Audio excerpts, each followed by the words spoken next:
Quem te convidou para vir aqui? Minha nora gritou isso no meu próprio rancho, na frente de todos os convidados. Essas palavras perfuraram meu coração como uma lâmina gelada. Faz 3 dias, mas o eco ainda queima. Meu nome é Marlene, tenho 68 anos. Esta é a história de como uma mulher silenciosa ensinou que existem portas que, uma vez fechadas, nunca mais se abrem. E o que aconteceu quando aquele oficial de justiça bateu na porta dela. Quem te convidou para vir aqui? A voz de Jéssica cortou o ar como um chicote. O salão de festas do rancho ficou em silêncio. 35 pessoas pararam de conversar ao mesmo tempo.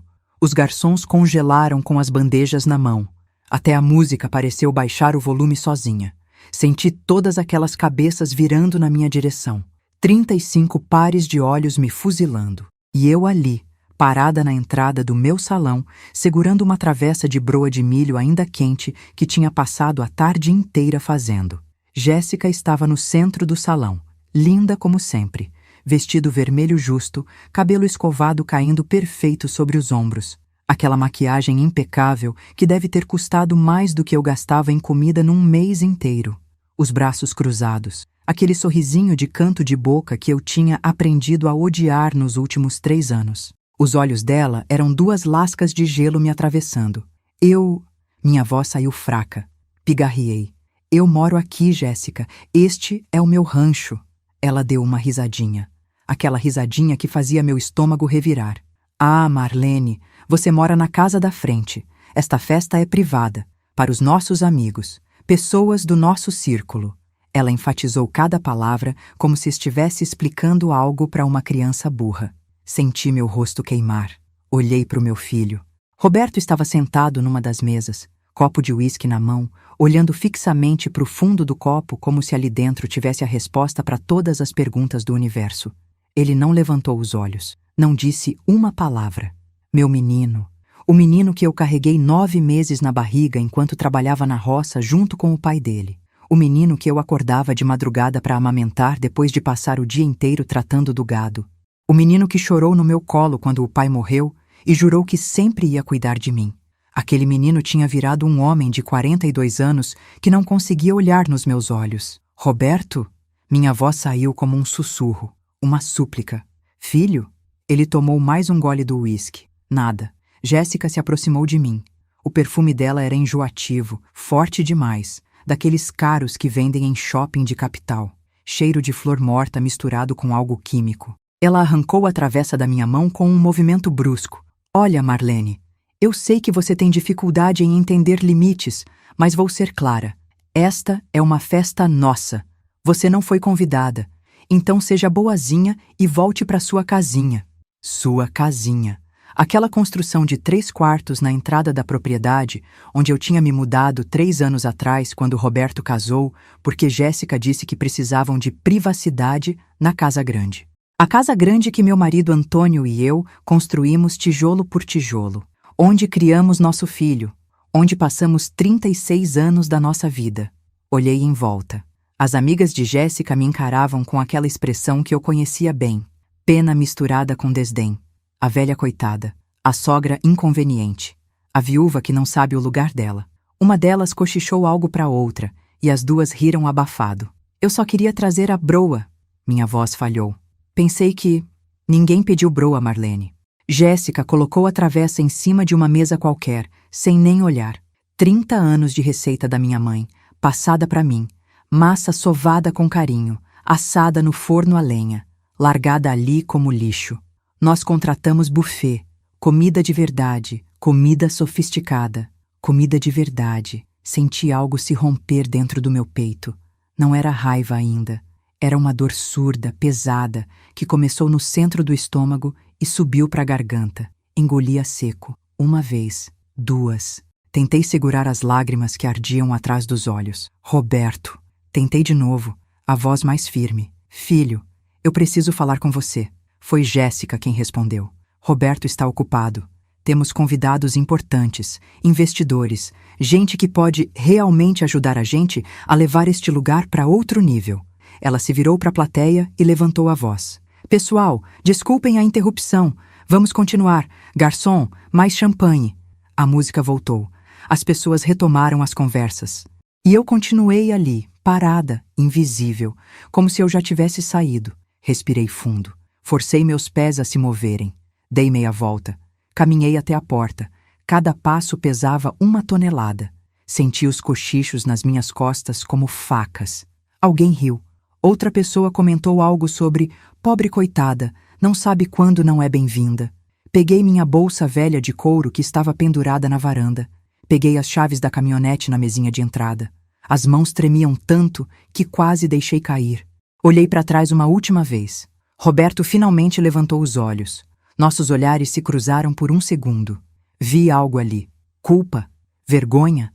Mas não foi forte o bastante para fazer ele levantar da cadeira. Não foi forte o bastante para fazer ele ser homem. Jéssica estava no centro do salão, rindo alto, braço entrelaçado com uma amiga, posando para foto. Rainha do castelo. Do meu castelo. Saí. A noite estava fria. Junho no interior de São Paulo sempre é assim. Aquele frio seco que entra pelos ossos. Subi na caminhonete, uma F-250 vermelha que o Antônio comprou em 2008, 2 anos antes de morrer. O banco de couro estava gelado. Liguei o motor, ele roncou. Barulho familiar, reconfortante. Coloquei o cinto. Ajeitei o retrovisor. E aí desabei. Chorei daquele jeito feio, descontrolado, que faz o corpo inteiro tremer. Chorei pelos 12 anos que passei sozinha depois que o Antônio morreu. Chorei pelas madrugadas que acordei sozinha no quarto vazio. Chorei por cada vez que engoli a mágoa para não atrapalhar a felicidade do meu filho. Chorei porque tinha acabado de ser expulsa da minha própria casa. Dirigi devagar pela estrada de terra. Os faróis da caminhonete iluminavam o caminho. Aquele caminho que eu conhecia de cor. Cada curva, cada buraco, cada árvore. 50 hectares de terra que eram meus, registrados no meu nome desde 1982. E mesmo assim, eu era uma intrusa. Quando cheguei na rodovia, liguei para o único número que sabia que ia me atender. Minha irmã Célia. Marlene, é quase meia-noite o que... Célia. Minha voz saiu rachada, cheia de lágrimas. Posso dormir na sua casa hoje? Ela nem perguntou o que tinha acontecido. Vem, a porta está aberta. Dirigi mais 40 minutos até a cidade. A casa da Célia ficava num bairro residencial tranquilo, longe de tudo. Quando estacionei na frente, ela já estava na varanda, de roupão, me esperando. Mal saí da caminhonete e ela me abraçou. Daquele jeito apertado, que não precisa de palavras. Conta tudo. Ela me puxou para dentro. A casa cheirava a lavanda e café. Cheiros de conforto, de lar. Sentamos na cozinha. Ela fez chá de camomila. E eu contei. Cada detalhe, cada palavra, cada olhar. Célia me ouviu em silêncio, segurando minha mão por cima da mesa. Quando terminei, ela ficou quieta por um tempo. Depois suspirou. Marlene, você criou aquele menino sozinha depois que o Antônio morreu. Pagou faculdade particular, R$ 3.000 por mês durante 5 anos. Deu o carro de formatura, um Honda Civic 0 km. Deu entrada na casa dele na cidade antes de casar, R$ 80.000. Bancou o casamento de luxo que a princesa quis, 200 convidados, buffet caro. Tudo isso mais R$ 150.000. E agora vai deixar aquela mulher te tratar como empregada na sua própria terra? Ela tinha razão. Eu sabia que ela tinha razão. Mas tinha um buraco no meu peito que não fechava. Célia, ele é meu filho. Meu único filho. Se eu brigar com ela, vou perder ele. Marlene. Célia apertou minha mão com força. Você já perdeu ele. Você perdeu ele no dia que ele ficou calado, enquanto ela te humilhava na frente de 35 pessoas. Aquelas palavras entraram na minha alma como uma bala. E pela primeira vez, em 3 anos, eu enxerguei a verdade. Passei 3 dias na casa da Célia.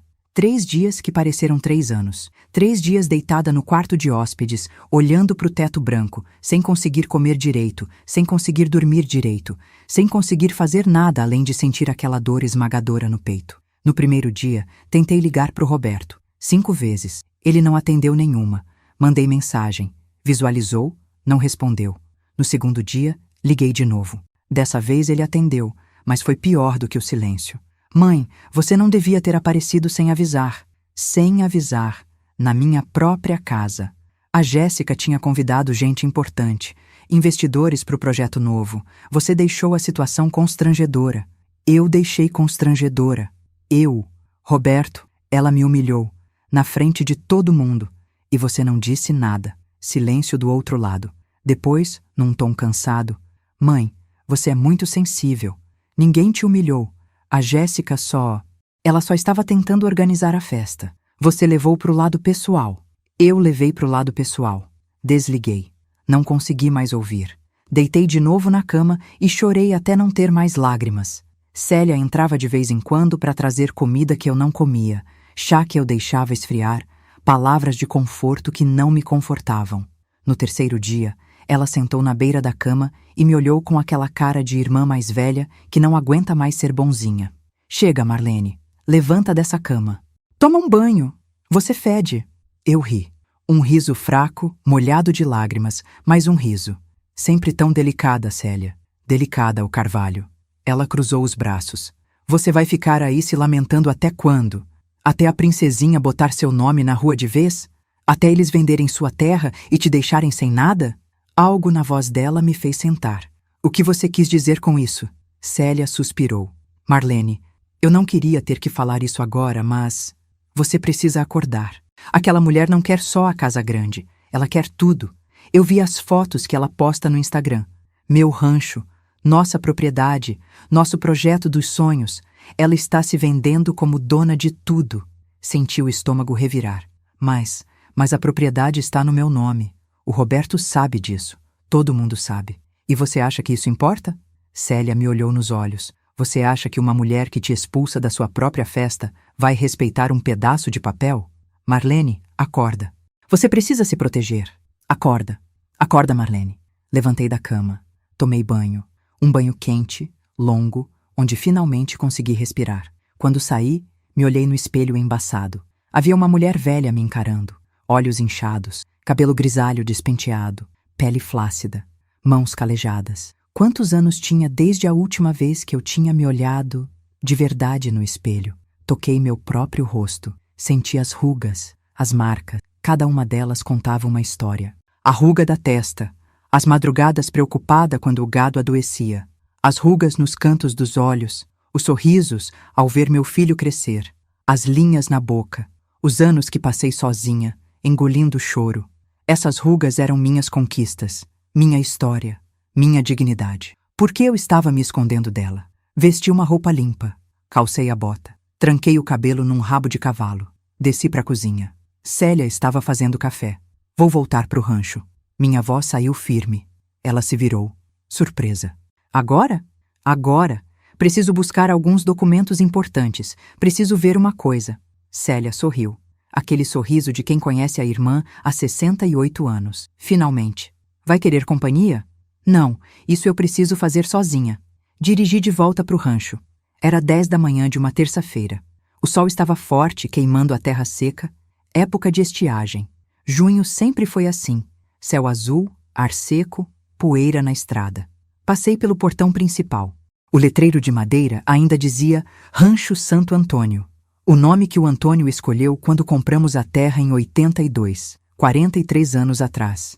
Parei a caminhonete em frente à casa pequena onde eu morava agora. Do outro lado do terreiro, a casa grande estava quieta. Nenhum sinal de vida. Provavelmente ainda dormindo. Gente da cidade tem mania de dormir até tarde. Entrei na minha casa, cheirava a fechado. 3 dias sem ninguém. Abri as janelas. O vento entrou trazendo cheiro de pasto, de terra, de cavalo. Cheiros da minha vida inteira. Fui até a cozinha. Seu Maurício estava lá. Ele era o caseiro do rancho. Trabalhava comigo há 30 anos, desde quando o Antônio ainda era vivo. Um homem de 65 anos, pele queimada de sol, mãos grossas de trabalho. Quando me viu, ele levantou da cadeira, tirou o chapéu. Dona Marlene, graças a Deus a senhora voltou. Tava preocupado. Oi, seu Maurício. Tudo bem por aqui? Ele trocou o peso de uma perna para outra. Um gesto nervoso que eu conhecia. Dona Marlene, a senhora precisa saber de uma coisa. Meu coração acelerou. O que foi? Ele foi até a mesa, pegou uns papéis amassados. Achei isso no lixo do escritório da casa grande. Tava jogado fora, mas alguma coisa me disse para olhar antes de queimar. Peguei os papéis. Eram rascunhos. Anotações à mão. A letra eu reconheci. Era da Jéssica. Li a primeira página. Projeto Resort Boutique Santo Antônio. 50 hectares, capacidade 30 suítes, investimento inicial estimado 8 milhões de reais. Minha mão começou a tremer. Virei a página. Havia plantas, desenhos arquitetônicos. A casa grande seria demolida para dar lugar a um prédio moderno. O pasto seria transformado em jardins. Haveria uma piscina olímpica onde ficava o curral, um spa onde ficava a casa de apoio. E a minha casinha? Um X vermelho marcado em cima, escrito ao lado, demolir. Continuei lendo, a visão ficando turva, orçamentos de materiais, listas de fornecedores. E então, na última página, algo que fez meu sangue gelar.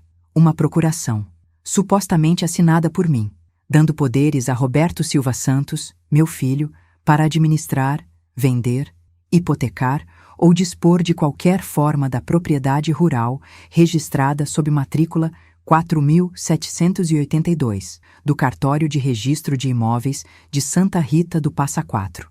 A assinatura era perfeita, assustadoramente perfeita. Mas eu nunca tinha assinado aquilo. Seu Maurício, minha voz saiu num sussurro. Onde você achou isso? No lixo do escritório, dona. O Roberto tinha deixado a janela aberta ontem de manhã. Quando fui limpar, tinha papel amassado na lixeira. Ia queimar tudo, mas aí vi seu nome e achei que devia guardar. Olhei para aquele homem que conhecia meu marido desde jovem, que viu meu filho nascer, que ficou ao meu lado em cada momento difícil.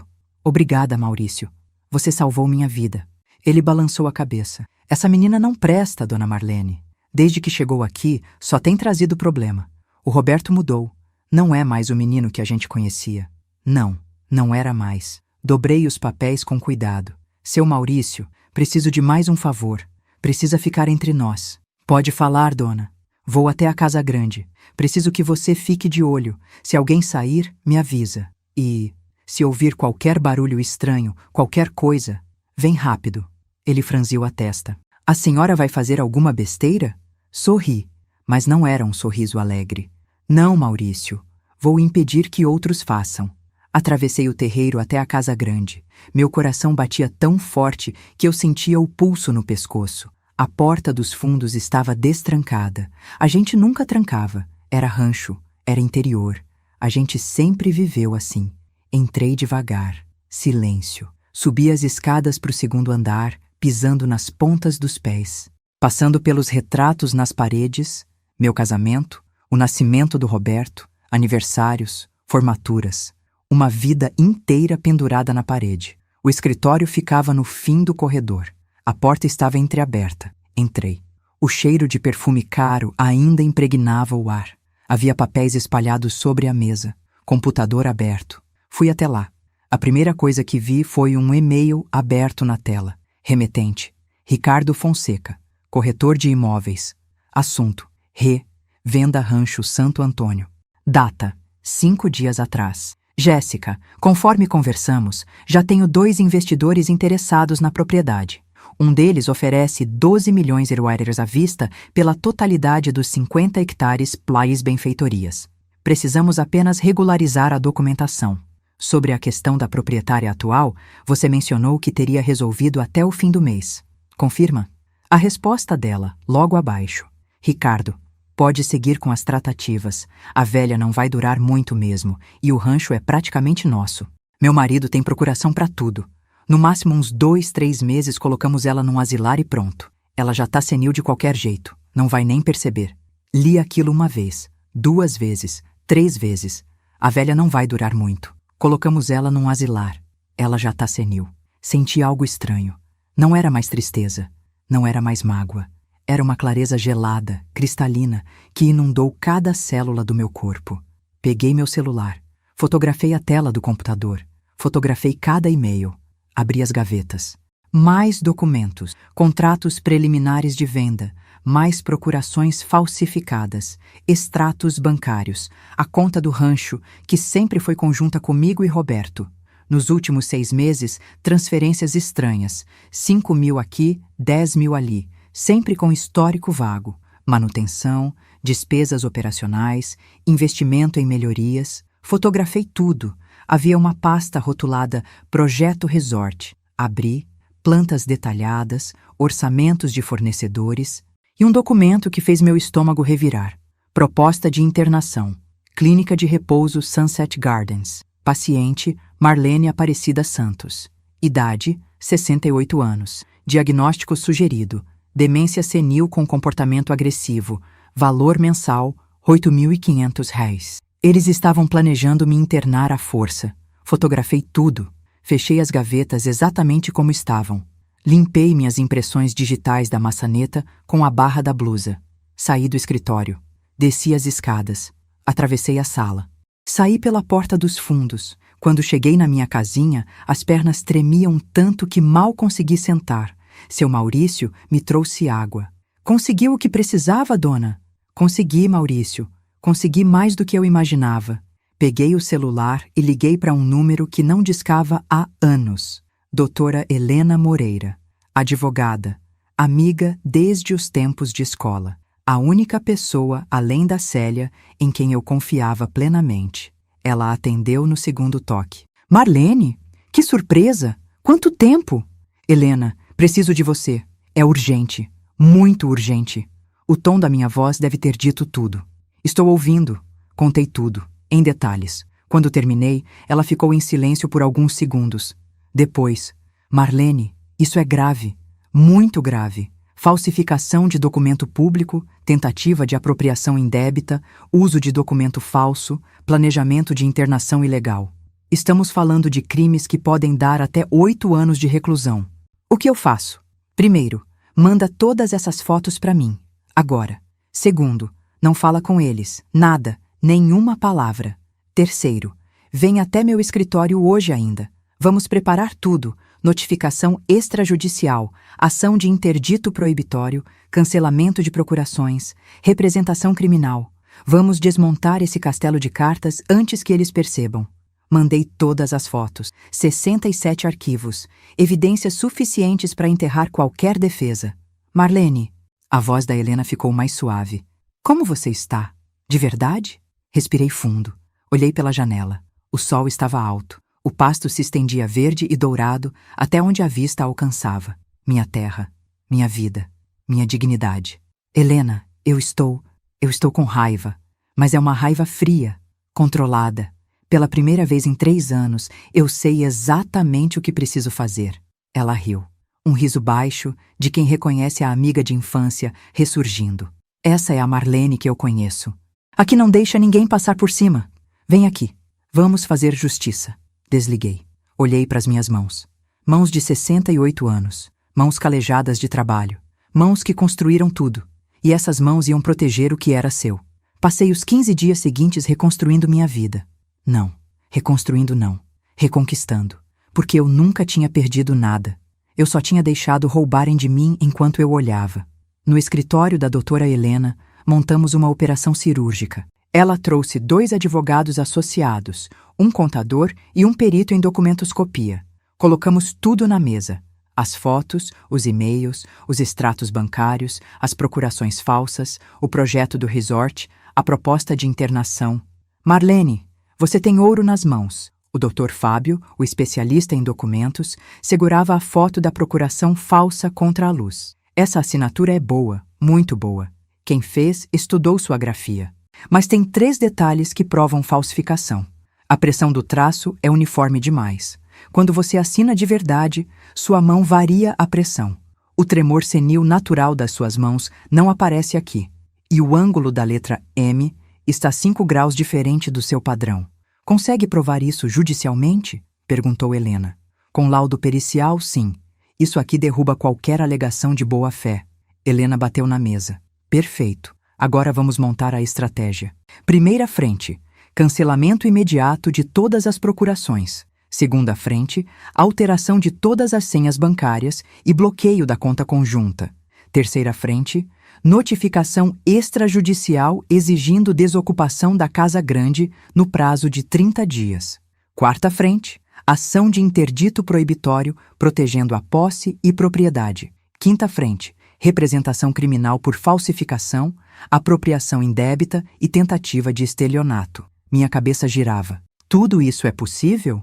Marlene, Você é a proprietária única e exclusiva dessa terra desde 1982. Você tem 43 anos de propriedade ininterrupta, regularizada, quitada, com o imposto territorial rural pago em dia.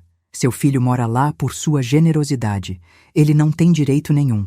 E ela, como esposa dele, muito menos. O contador, Dr. Rogério, abriu uma planilha no notebook. Vamos também levantar todas as movimentações financeiras suspeitas. Pelos extratos que você trouxe, nos últimos 6 meses foram retirados R$ 132.840 da conta conjunta em transferências pequenas e médias. Tudo sem sua autorização ou conhecimento. Isso configura apropriação. R$ 132 mil. Senti o estômago revirar.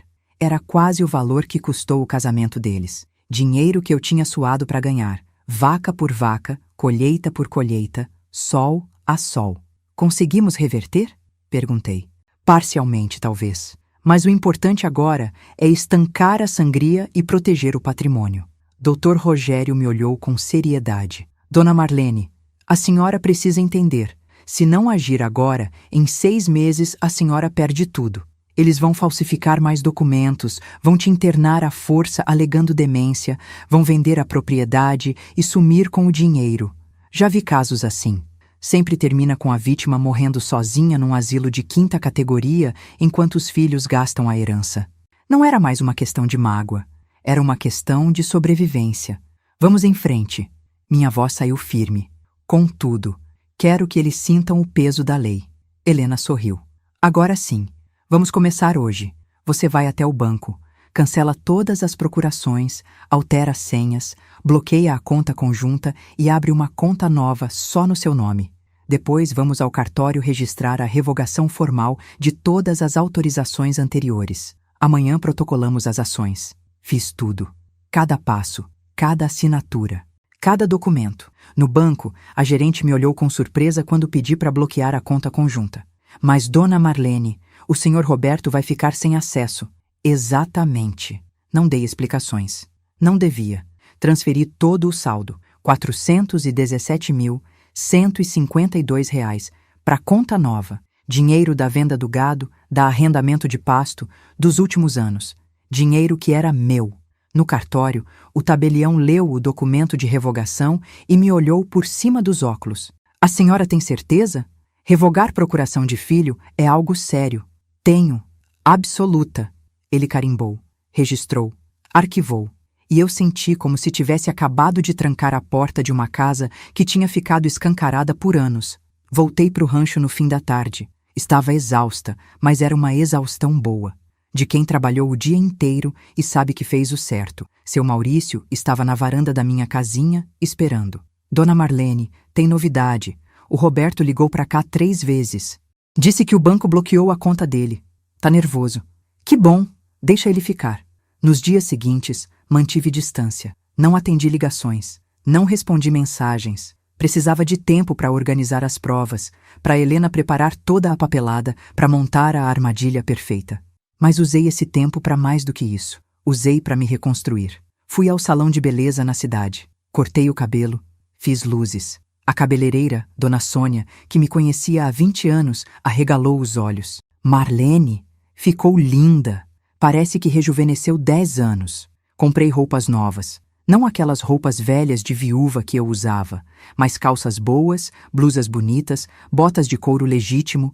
Gastei R$ 3.500 e não senti culpa nenhuma. Voltei a cavalgar. Todo dia, de manhã cedo, antes do sol ficar forte. Montava na Estrela, minha égua Bahia de 15 anos, e percorria a propriedade inteira. Os 50 hectares, cada cerca, cada pasto, cada canto. Reconectando com a terra que era minha. E algo estranho aconteceu. Comecei a sorrir de novo. Não aquele sorriso falso que eu forçava quando a Jéssica falava alguma grosseria, mas um sorriso verdadeiro, de satisfação, de paz. Percebi uma coisa. Eu vivia melhor sozinha do que mal acompanhada. No 12º dia, estava tomando café na varanda quando seu Maurício apareceu correndo. Dona Marlene, a Jéssica tá vindo pra cá e tá com cara de poucos amigos. Meu coração acelerou, mas não era medo. Era antecipação. Deixa ela vir. 2 minutos depois, um carro vermelho, uma BMW conversível que eu sabia que custava mais de 300 mil reais, freou bruscamente em frente à minha casa. Jéssica saiu como um furacão. Salto alto, vestido branco, óculos escuros, cabelo ao vento. Marlene! Ela gritou antes mesmo de chegar perto. O que você fez? Continuei sentada na cadeira de balanço tomando meu café. Calma, fria. Bom dia, Jéssica. Quer um café? Não quero café. Quero saber por que você bloqueou a conta. Por que cancelou as procurações? Você tá louca? Coloquei a xícara na mesinha. Olhei para ela, bem nos olhos. Louca não, querida. Lúcida.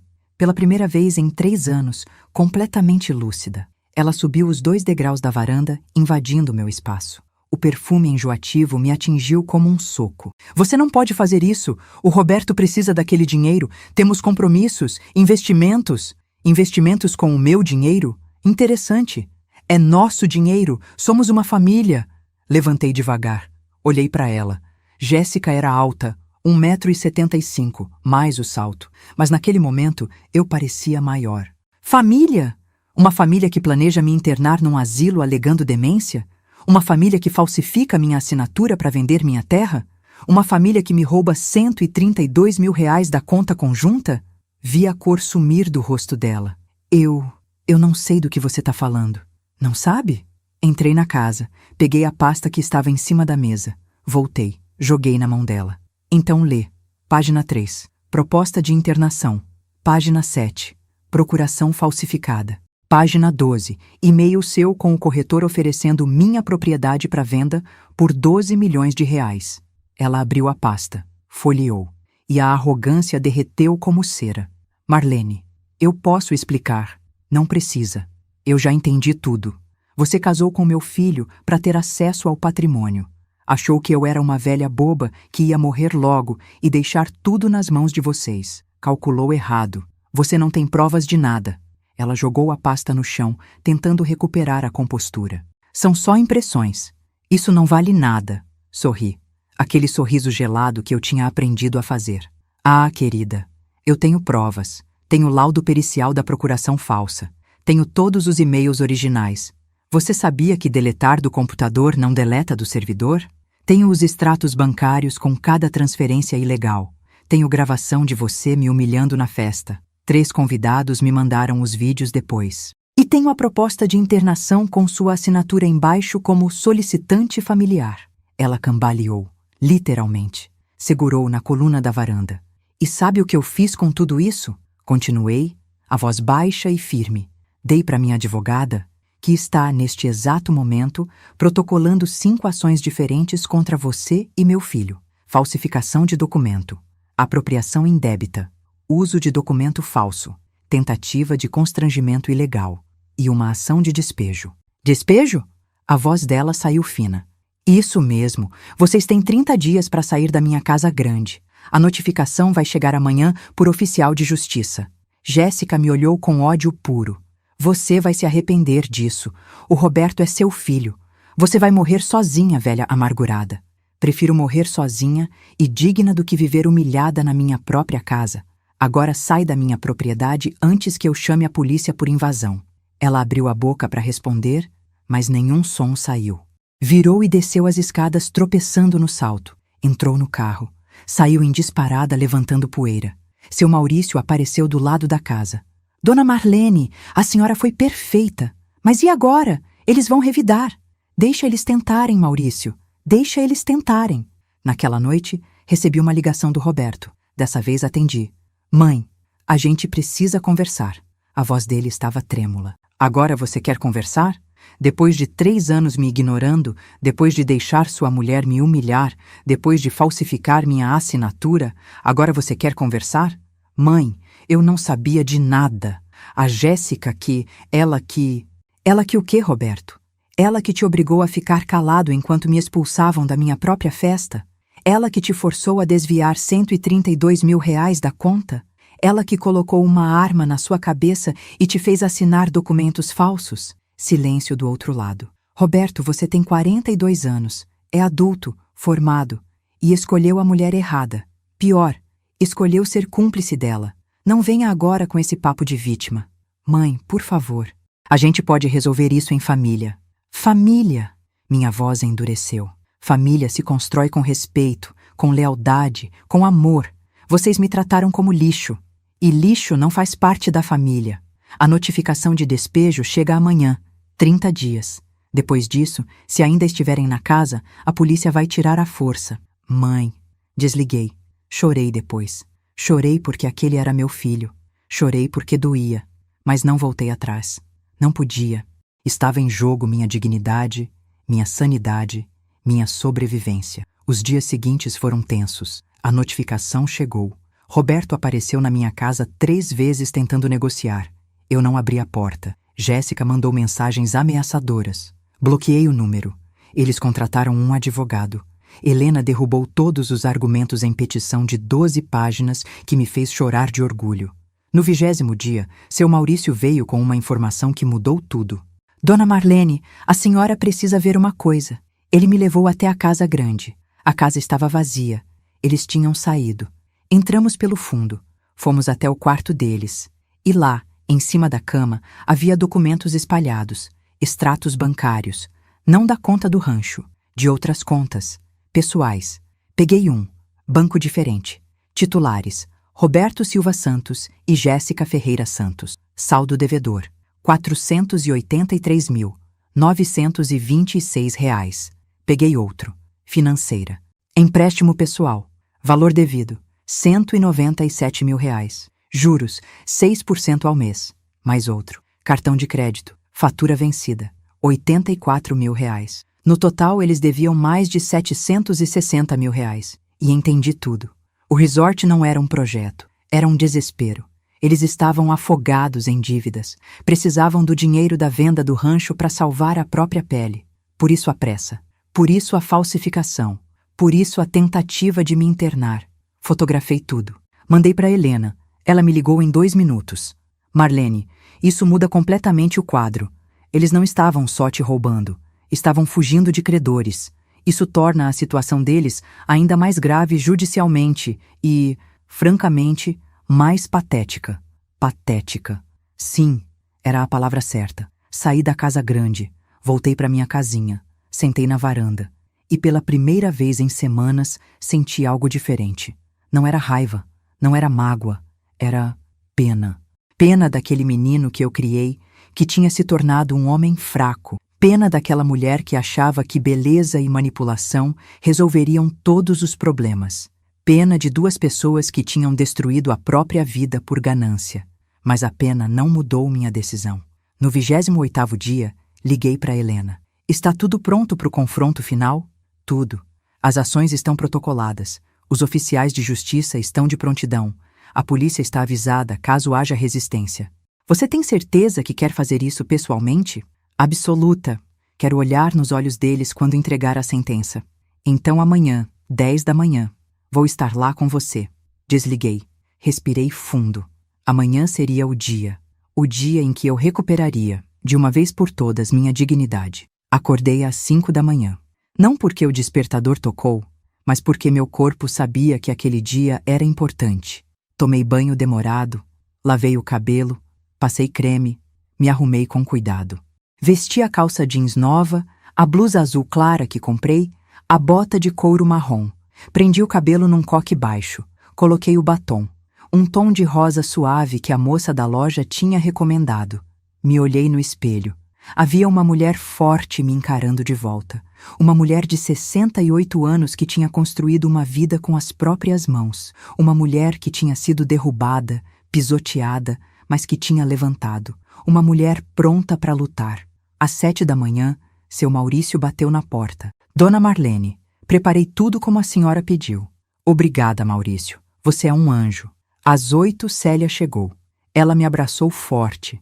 Hoje é o dia, mana. Você consegue. Às 9, a caminhonete da doutora Helena entrou no rancho. Ela desceu com uma pasta de couro preta, salto alto, terno cinza impecável. Uma guerreira. Bom dia, Marlene. Pronta? Mais do que nunca. Às 9h30, mandei seu Maurício levar um bilhete para casa grande. Escrito à mão, com letra caprichada. Roberto e Jéssica, Preciso conversar com vocês sobre a situação da propriedade. Venham até minha casa às 10 horas. É do interesse de vocês.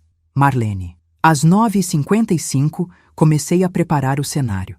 A mesa da varanda estava coberta com uma toalha branca limpa. No centro, coloquei uma jarra de suco de laranja e 4 copos, como se fosse uma reunião civilizada, uma conversa entre pessoas educadas. Mas ao lado da jarra, coloquei 3 pastas, grossas, organizadas, rotuladas. Pasta 1. Provas documentais. Pasta 2. Ações judiciais protocoladas. Pasta 3. Consequências legais e financeiras. Helena se sentou na cadeira da esquerda. Célia ficou em pé, apoiada na coluna. Eu me sentei na ponta, de frente para a porta, esperando. Às 10 horas em ponto, ouvi o barulho de um carro. A BMW vermelha parou em frente à casa. Roberto saiu do lado do motorista. Ele estava com a barba por fazer, olheiras fundas, roupa amarrotada. Parecia que não dormia há dias. Jéssica saiu do outro lado. Diferente da última vez que nos vimos, ela não estava produzida. Sem maquiagem, cabelo preso num rabo de cavalo simples, calça jeans e blusa básica. Ela também parecia exausta. Os dois subiram os degraus devagar. Roberto me olhou com uma mistura de medo e esperança. Jéssica, com desafio. Bom dia. Minha voz saiu firme. Sentem-se, por favor. Eles se entreolharam. Depois se sentaram nas cadeiras vazias do outro lado da mesa, como réus diante do tribunal. Querem suco? Perguntei educada. Mãe, não viemos aqui para tomar suco. Roberto passou a mão pelo rosto. Você disse que era importante. O que você quer? Coloquei as mãos sobre a mesa. Calma, fria.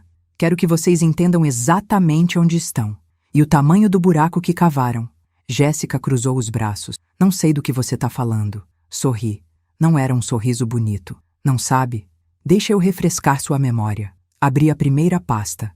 Tirei um documento. Coloquei na frente deles. Procuração falsificada com minha assinatura, dando poderes ao Roberto para vender minha propriedade. Laudo pericial comprova falsificação em 3 pontos técnicos: pressão do traço, ausência de tremor senil e angulação incorreta da letra M. Roberto ficou branco. Mãe, eu não... Silêncio. Minha voz cortou o ar. Agora é minha vez de falar. Vocês vão ter a chance de se defender depois.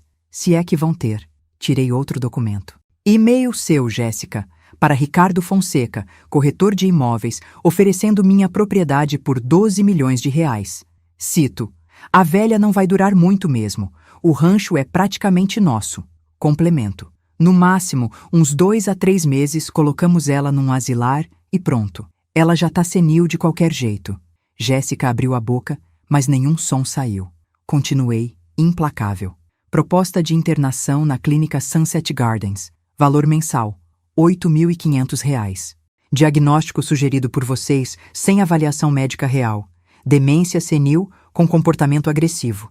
Isso, Jéssica, chama-se constrangimento ilegal e cárcere privado. Coloquei mais documentos na mesa, um atrás do outro, como cartas de um baralho. Extratos bancários da conta conjunta. Período, últimos 6 meses. Total desviado sem minha autorização, R$ 132.840. Distribuídos em 47 transferências pequenas e médias para a conta pessoal de vocês. Roberto enterrou o rosto nas mãos. Mãe, a gente ia devolver. Iam devolver? Minha voz subiu. Com que dinheiro, Roberto? Com esse aqui? Joguei na mesa os extratos que seu Maurício tinha encontrado. As dívidas deles. Banco Santander. Saldo devedor de R$ 483.926. Financeira Crefisa. Empréstimo de R$ 197.000 a 6% de juros ao mês. Cartão Itaú. Fatura vencida de R$ 84.000. Total das dívidas, R$ 765.842. Jéssica levantou num pulo. Você entrou na nossa casa? Você invadiu nossa privacidade? Minha casa. Levantei também, batendo a mão na mesa. Minha propriedade, minhas terras que vocês estavam tentando roubar, e descobri o motivo. Vocês estão falidos, afogados em dívidas. Precisavam vender meu rancho para tapar o buraco de uma vida de luxo que nunca puderam pagar. O silêncio que caiu foi ensurdecedor. Roberto começou a chorar. Não aquele choro de homem adulto, mas um choro de criança pega em flagrante. Mãe, eu sinto muito, eu sinto tanto. A Jéssica disse que era só um empréstimo temporário, que a gente ia investir e multiplicar o dinheiro que... Que nada, Roberto! Jéssica o interrompeu furiosa. Você é tão patético quanto ela. Fica aí chorando, nós não fizemos nada de errado. Aquele dinheiro era nosso por direito. Ela é velha, não precisa de tanto dinheiro. Helena, que estava quieta até então, se levantou. Senhora Jéssica, sugiro que a senhora pare de falar. Cada palavra que sai da sua boca agrava sua situação jurídica. Jéssica deu uma risada amarga. Jurídica? Ah, por favor, isso é assunto de família. Nenhum juiz vai... Vai sim. Helena abriu a segunda pasta. E já foi. Ação de despejo com pedido de liminar. Deferida ontem às 17 horas pelo juiz Dr. Marcelo Henrique Fonseca, da 2ª Vara Cível de Santa Rita do Passa Quatro. Vocês têm 72 horas para desocupar voluntariamente a Casa Grande. Após esse prazo, a desocupação será forçada com auxílio policial. Roberto parou de chorar. 72 horas? Mãe, a gente não tem para onde ir. Deviam ter pensado nisso antes de tentar me internar à força. Minha voz estava gelada. Nem reconhecia mais aquele tom saindo da minha boca. Helena continuou. Ação de restituição de valores desviados. Protocolada. Valor pedido, R$ 132.840, corrigidos, com juros e multa. Total atualizado, R$ 158.213. Representação criminal por falsificação de documento público, protocolada na Delegacia de Polícia Civil. Pena prevista, 2 a 6 anos de reclusão. Jéssica ficou lívida. Prisão? Isso mesmo, prisão. Falsificar documento público é crime. Helena virou a página. Representação criminal por apropriação indébita, protocolada. Pena prevista, 1 a 4 anos de reclusão. E tem mais. Abri a terceira pasta. Notificação extrajudicial enviada aos seus credores informando sobre processo de penhora de bens. Como vocês não têm bens em nome próprio além do carro, que está financiado e com 3 parcelas atrasadas, os credores podem acionar a Justiça para bloqueio de contas e inclusão no SPC e Serasa. Coloquei o último documento na mesa. E, finalmente, medida protetiva de urgência deferida proibindo qualquer aproximação de vocês dois num raio de 100 metros de mim. Violação dessa medida. Detenção de 3 meses a 2 anos. O silêncio voltou. Mas agora era diferente. Era o silêncio do pânico. Roberto olhou para Jéssica. Você disse que era seguro. Você disse que a procuração ia funcionar. Você disse... Cala a boca, Roberto! Jéssica estava tremendo. As mãos, os lábios. Cala a boca! Ela se virou para mim. E pela primeira vez vi medo real nos olhos dela. Medo verdadeiro. Marlene, por favor, a gente pode negociar. A gente pode resolver isso de outra forma. Você não precisa fazer isso. Pensa no seu filho. Pensa na família. Família? Levantei devagar. Coloquei as 2 mãos na mesa.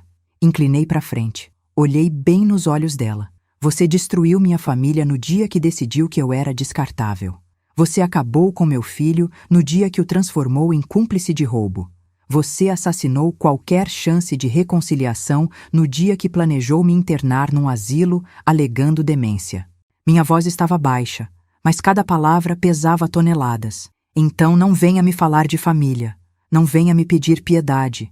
Não venha com lágrimas falsas e súplicas de última hora. Eu dei amor. Vocês deram traição.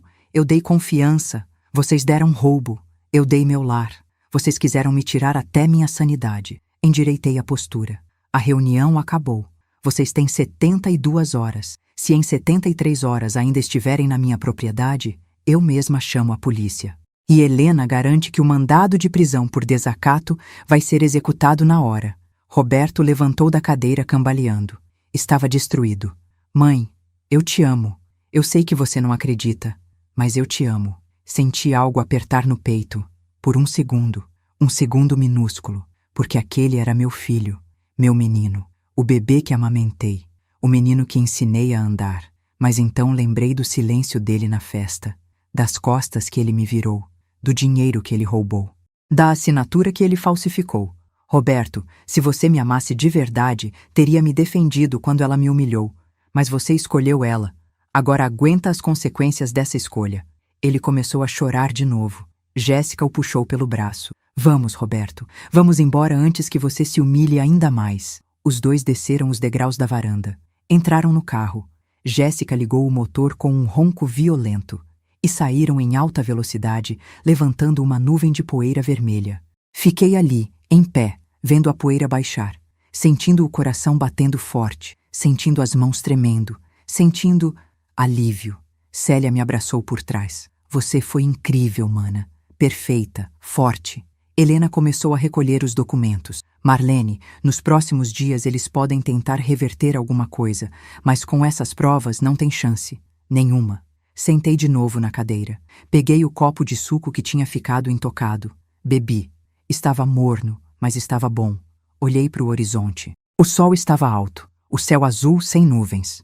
O vento balançava a copa dos eucaliptos no limite da propriedade, e pela primeira vez em 3 anos, aquele rancho parecia meu de novo. 68 horas depois, numa tarde de quinta-feira, um caminhão de mudança parou em frente à casa grande. Roberto e Jéssica carregaram suas coisas em silêncio. Eu não saí para ver. Não precisava. Seu Maurício supervisionou tudo, garantindo que não levassem nada que não fosse deles. Quando o caminhão saiu, Maurício veio me avisar. Foram embora, dona Marlene. Deixaram as chaves na mesa da cozinha. Esperei até o dia seguinte para entrar na casa grande. Não queria que o cheiro deles ainda estivesse impregnado nas paredes. Quando entrei, pela manhã, a casa estava vazia. Mas não era um vazio triste. Era um vazio libertador, como se alguém tivesse tirado um peso de dentro de cada cômodo. Abri todas as janelas. Deixei o vento entrar. O cheiro de pasto, de terra, de vida. Fui de quarto em quarto, reconhecendo cada espaço. A sala onde o Antônio e eu dançávamos nas noites de sábado. O quarto onde Roberto nasceu numa madrugada de dezembro. A cozinha onde fiz 1000 bolos de aniversário. Minha casa. Meu lar, de volta. Nos dias seguintes, as ações judiciais seguiram seu curso. Helena me ligava toda semana com atualizações. Marlene, eles tentaram contestar o despejo alegando união estável e direito à moradia. O juiz indeferiu. União estável não dá direito sobre propriedade exclusiva anterior ao casamento. Tentaram alegar que você estava senil e que os documentos eram inválidos. Apresentamos laudo médico seu fresquinho. O Dr. Renato fez todos os exames cognitivos. Resultado: capacidade mental plena, sem nenhum indício de demência. Pedido negado. A procuração falsa foi periciada. Confirmada a falsificação, o Ministério Público aceitou a denúncia. Roberto e Jéssica foram indiciados. Eles fizeram acordo. Devolução integral dos R$ 132 mil em parcelas, prestação de serviços comunitários e não podem se aproximar de você pelos próximos 5 anos. 5 anos sem ver meu filho. Deveria doer mais do que doía. Mas a verdade é que senti foi paz. Uma paz profunda, antiga, que vinha de um lugar dentro de mim que tinha esquecido que existia. 3 meses depois da saída deles, Célia apareceu no rancho com um jornal na mão. Marlene, você precisa ver isso. Era a seção de classificados. Aluguéis. Lá estava. Casal aluga casa simples, 2 quartos, bairro periférico, em 1.200 por mês. A BMW vermelha tinha sumido, provavelmente tomada pelo banco. O padrão de luxo tinha evaporado como orvalho no sol. Eles estão colhendo o que plantaram, disse Célia. Eu não senti alegria com a desgraça deles, mas também não senti pena. Senti apenas indiferença, como se fossem estranhos, pessoas que cruzaram meu caminho e saíram. Usei aqueles meses para me reconstruir completamente. Reformei a casa grande, pintei as paredes de branco, troquei os móveis, doei tudo que tinha memória deles e comprei novos. Coloquei plantas nas varandas, transformei o quarto de hóspedes num ateliê de artesanato. Sempre quis aprender a fazer bordados e finalmente tinha tempo. Voltei a frequentar a igreja. Não porque achava que Deus ia me perdoar ou punir alguém, mas porque gostava da comunidade, das amigas que me abraçavam, do café depois do culto, das conversas sobre coisas simples, receitas, plantas, netos alheios. E comecei um projeto novo. Transformei 2 chalés antigos que ficavam no fundo da propriedade em espaços de hospedagem. Anunciei na internet. Retiro para mulheres 50+, reconexão e empoderamento no campo. 3 diárias, R$ 1.500 por pessoa, tudo incluso. Cavalgadas, conversas ao redor da fogueira, oficinas de artesanato, comida caseira. A primeira turma que recebi tinha 8 mulheres, todas com histórias parecidas com a minha. Filhos ingratos, maridos que morreram ou abandonaram, noras manipuladoras, genros abusivos, solidão disfarçada de família. Na última noite daquela primeira turma, sentamos todas ao redor da fogueira. Uma delas, Dona Aparecida, de 73 anos, me olhou com lágrimas nos olhos. Marlene, você me deu esperança. Eu achava que minha vida tinha acabado, que eu tinha que aceitar os maus tratos do meu filho porque, no fim, ele é meu filho. Mas você me mostrou que dignidade vem antes de sangue. Segurei a mão dela. Aparecida, a gente passa a vida inteira se sacrificando, abrindo mão, engolindo, aceitando migalhas. E um dia acorda e percebe. Eu construí isso tudo. Eu merecia respeito. Não era obrigação aceitar humilhação só porque vem de quem a gente ama. As outras mulheres assentiram. Algumas choravam, outras sorriam. Todas entendiam. Naquela noite, percebi que minha dor tinha se transformado em propósito. O rancho não era mais só meu lar. Era um refúgio, um lugar onde mulheres esquecidas, invisíveis, subestimadas, vinham para se lembrar de quem eram. Os meses viraram estações: verão, outono, inverno, primavera. O rancho recebia uma turma por mês. O dinheiro que entrava cobria as despesas e ainda sobrava. Eu não precisava mais tocar gado. Arrendei os pastos para um fazendeiro vizinho por R$ 20.000 por ano. A vida estava mais simples, mais leve, mais minha. E então, numa tarde de setembro, quase um ano depois de tudo, recebi uma ligação de um número desconhecido. Atendi, desconfiada. Alô? Mãe. A voz do Roberto, fina, quebrada. Sou eu. Meu coração deu um salto, mas a cabeça se manteve firme. Roberto, o que você quer? Silêncio por alguns segundos. Depois, eu só queria dizer que sinto muito. Por tudo. Eu estraguei tudo. Perdi você. Perdi a casa. Perdi tudo. Respirei fundo. E a Jéssica? A gente se separou, faz 4 meses. Ela encontrou outro cara, um empresário. Saiu da minha vida do mesmo jeito que entrou, rápido e sem olhar para trás. Parte de mim, aquela parte mãe que nunca morre completamente, sentiu uma pontada de dó. Mas a outra parte, a parte Marlene, a mulher que tinha sido traída e roubada, se manteve firme. Roberto, o que você quer que eu diga? Nada, mãe. Só queria que você soubesse que eu sei que errei, que eu fui fraco, que eu deveria ter te defendido e que eu entendo se você nunca me perdoar. Olhei pela janela. Lá fora, um grupo de mulheres da turma atual estava cavalgando no pasto, rindo, livres, vivas. Roberto, eu não te odeio.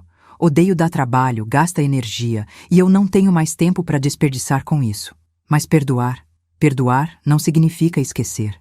E definitivamente não significa voltar atrás. Eu sei.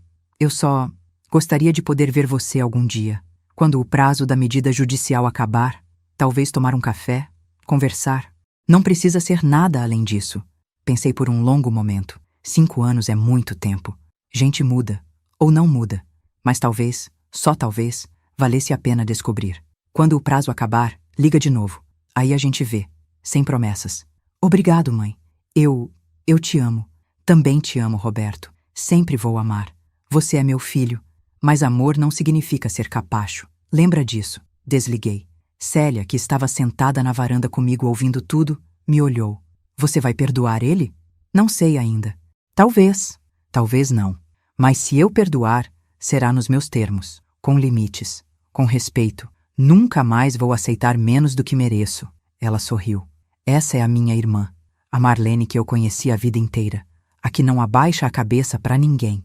Naquela noite, sentei sozinha na varanda da casa grande, a mesma varanda onde tinha sido humilhada 1 ano atrás. Mas agora o lugar era diferente, ou talvez eu fosse diferente. Peguei uma xícara de café, olhei as estrelas. O céu no interior é diferente, dá para ver a Via Láctea inteira, um rio de luz atravessando a imensidão escura. Me senti pequena, mas não insignificante. Pequena no universo, mas gigante na minha própria história. Pensei na Marlene de 1 ano atrás, Aquela mulher assustada, diminuída, que aceitava migalhas de afeto. Aquela mulher que tinha medo de perder o filho e por isso perdia a si mesma. Ela tinha morrido naquele dia na festa. Quando Jéssica perguntou: "Quem te convidou para vir aqui?", algo em mim se partiu. Mas não foi uma quebra destrutiva. Foi como quando você quebra uma casca velha e sai uma borboleta. Eu tinha renascido. E a Marlene que nasceu daquelas cinzas era mais forte, mais inteira, mais consciente do próprio valor. Terminei o café, lavei a xícara, tranquei a casa, fui dormir. E pela primeira vez em anos, dormi a noite inteira, sem pesadelos, sem acordar no meio da madrugada com aperto no peito, sem ansiedade, dormi em paz. Hoje, 2 anos depois daquele dia da festa, minha vida é completamente diferente. O retiro para mulheres 50+ se tornou conhecido. Recebo grupos de todo o Brasil. Já ajudei mais de 220 mulheres a reconectarem com sua força interior. Algumas voltam, outras mandam cartas contando como estão, como enfrentaram filhos abusivos, como saíram de casamentos tóxicos, como recuperaram dinheiro roubado, como aprenderam a dizer não. Conheci alguém. Ele se chama Fernando, é veterinário, viúvo há 5 anos. Nos conhecemos num leilão de gado. Eu tinha ido só para passear, ele estava lá trabalhando. Começamos a conversar sobre bezerros e acabamos conversando sobre vida. Ele me faz rir, me respeita. E nunca, nem uma única vez, tentou me diminuir. Não moramos juntos. Ele tem a casa dele na cidade, eu tenho meu rancho. Mas ele vem nos fins de semana. Toma café na varanda comigo. Cavalga nos pastos, ajuda com os grupos do retiro. É um companheiro, não um dono, não um salvador, um igual. Roberto me procurou de novo quando o prazo da medida protetiva acabou. Marcamos um café na cidade. Ele veio de ônibus. Ainda não tinha conseguido comprar outro carro. Conversamos por 2 horas. Ele me contou sobre o trabalho novo, vendedor numa loja de materiais de construção, o salário baixo, as dificuldades financeiras, as dívidas que ainda paga, e me pediu perdão, de verdade, sem desculpas, sem tentar justificar. Mãe, eu fui um covarde. Deixei aquela mulher destruir nossa relação. Deixei ela te humilhar. E participei do plano de roubar de você. Não tem justificativa. Eu era adulto, sabia o que estava fazendo e escolhi errado. Olhei para ele. Meu filho, 44 anos, cabelos começando a embranquecer, rugas ao redor dos olhos. Não era mais aquele menino que eu criava. Era um homem quebrado, mas talvez finalmente um homem que estava aprendendo. Roberto, eu te perdoo. Mas perdoar não significa que as coisas vão voltar a ser como antes. Você vai precisar reconstruir minha confiança. E isso leva tempo, anos talvez. Eu sei, mãe, e eu vou fazer isso. Vou provar que mudei. Hoje, 2 anos depois, a gente se fala uma vez por mês. Ele nunca pediu dinheiro. Nunca pediu para voltar pro rancho. Apenas mantém contato. Manda mensagens no meu aniversário. Me liga no Dia das Mães. É pouco? É. Mas é honesto. E honestidade, nesse momento, vale mais do que grandes gestos. Quanto a Jéssica, soube por terceiros que ela casou de novo, com um empresário mais velho, rico. Provavelmente está tentando aplicar o mesmo golpe nele. Não é mais meu problema. Às vezes, quando sento na varanda no fim do dia, penso em tudo o que aconteceu. E percebo uma coisa. Eu agradeço. Agradeço pela humilhação, porque ela me acordou. Agradeço pela traição, porque ela me libertou. Agradeço pela dor, porque ela me fortaleceu. Se nada daquilo tivesse acontecido, eu ainda seria aquela Marlene apagada, invisível, vivendo de migalhas de afeto, aceitando desrespeito porque tinha medo de ficar sozinha. Agora eu sei. É melhor estar sozinha e inteira do que acompanhada e partida. Minha terra ainda é minha. Meus 50 hectares estão aqui, firmes, produtivos, vivos. A casa grande está cheia de risadas de mulheres redescobrindo sua força. O pasto está verde, os cavalos estão saudáveis. E eu estou em paz. Aprendi que dignidade não se negocia, que respeito não se implora, que amor verdadeiro não humilha, não rouba, não diminui. Aprendi que às vezes, para salvar sua vida, você precisa fechar portas, mesmo que doa, mesmo que seja seu próprio filho do outro lado. Aprendi que mulher de 68 anos não é descartável, não é invisível, não é senil, é experiente, é sábia, é poderosa. E aprendi, acima de tudo, que nunca é tarde para recomeçar. Nunca é tarde para se defender. Nunca é tarde para olhar no espelho e dizer: eu mereço mais e vou lutar pelo que mereço. Então, para você que está me ouvindo agora, se alguém na sua vida te faz sentir pequena, se alguém te rouba a paz, se alguém te desrespeita e ainda espera que você aceite calada, não aceita. Levanta. Busca suas provas, busca ajuda, busca a lei e busca, principalmente, sua dignidade de volta. Porque não importa quantos anos você tenha, não importa se é seu filho, sua filha, seu marido, sua nora, seu genro, ninguém tem o direito de te tirar o que você construiu com suas próprias mãos. Ninguém tem o direito de te fazer sentir que você não importa. Você importa, seu suor importa, sua história importa, sua dignidade importa.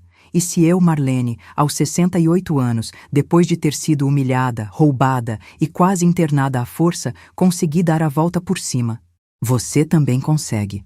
Acredite em mim. Ou melhor, acredite em você mesma. Porque mulher que constrói tudo sozinha não foi feita para ser pisada, foi feita para ser respeitada. E você? O que faria no meu lugar? Se alguém tentasse te tirar tudo que você construiu, você lutaria? Ou deixaria passar? Conta aqui nos comentários. E se essa história te tocou de alguma forma, compartilha com aquela amiga, mãe, tia, avó que precisa ouvir isso. Precisa saber que não está sozinha, que existe saída, que existe justiça. E se inscreve no canal para não perder as próximas histórias, porque toda semana tem uma nova história de mulheres que não abaixaram a cabeça, que lutaram, que venceram. A próxima história já está passando aí na sua tela. É sobre uma professora aposentada que descobriu que o filho estava desviando sua pensão. E o que ela fez depois foi devastador. Vai lá assistir. Você vai se surpreender. Um beijo no coração. E nunca esqueça, sua dignidade não tem preço.